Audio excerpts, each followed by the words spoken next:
Hey everyone, welcome to MarineMax Dallas. I'm Chris Harding, and today we're on a brand new 2019 Sea Ray SDX 270. So the 270 has an incredible integrated swim platform, flip down submersible swim platform, really large Versa lounge on the back. So it's a dedicated backrest so that it doesn't take up your seating inside the cockpit. Starboard side walk-through entry. Lots of lounging area. This boat's got a ton of loungers, lots of seating, great for entertaining.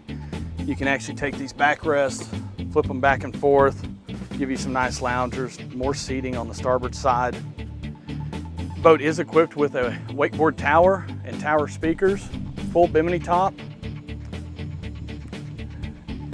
Digital dash, so we did the Simrad Go 12 inside this dash, so it's got the Fusion Bluetooth stereo, it's got your GPS, it's got your chart plotter, it's got your fish finder, aluminum LED illuminated toggle switches, digital throttle and shift.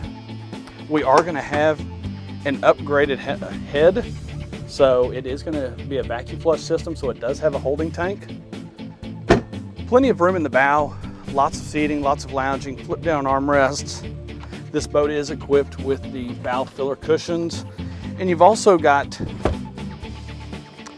coolers under both port and starboard seats. So if you have any more questions on this boat, this 2019 270 SDX, or anything else that we have in inventory, give us a call at 972-436-9979, or visit our website to see what we have in inventory at www.marinemax.com. Thanks, and we look forward to seeing you.